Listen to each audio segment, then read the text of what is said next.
Nobody can spoil my social image, my social prestige and status permanently.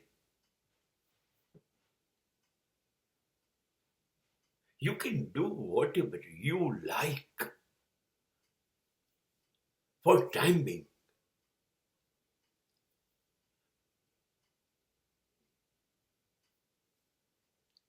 શક્ય છે મારી ભૂલો થઈ ગઈ હોય, હું રસ્તો ચૂકી ગયો હોઉં, જિંદગી ન ધાર્યું હોય એવા રસ્તા પર મુસાફરી કરવા માંડી હોય.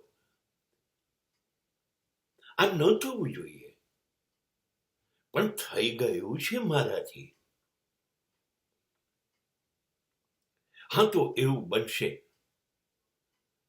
કે જેને કારણે મારી બદનામી અને બરબાદી નિશ્ચિત છે,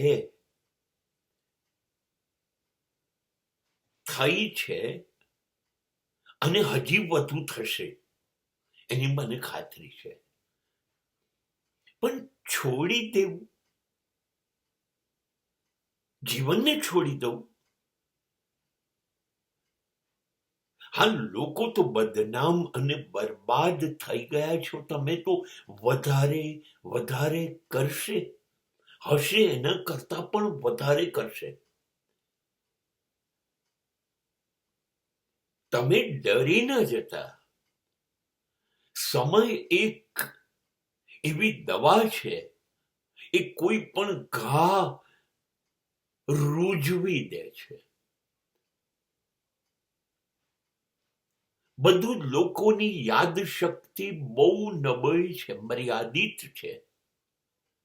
જેમ સમય પસાર થશે એમ બધા જ ભૂલતા જશે. કોઈને કાયમ કશું યાદ રહેતું નથી, અને જેમ સમય બદલાય એમ લોકો પણ બદલાતા જાય છે. શક્ય છે કે તમારા અંગે જે ખોટી અફવાઓ, જે વિચિત્ર માહિતી લોકોએ સમાજમાં તમારા દુશ્મનોએ ફેલાવી હોય, એ પણ લોકોની સમજમાં આવી ગઈ હોય, સાચું કેટલું ખોટું કેટલું,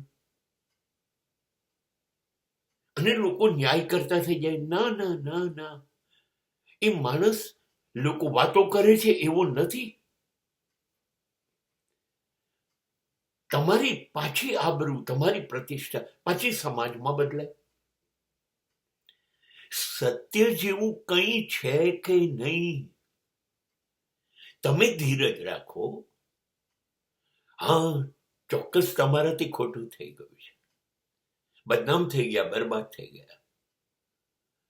તમે ધીરજ રાખો, તમે રાહ જુઓ.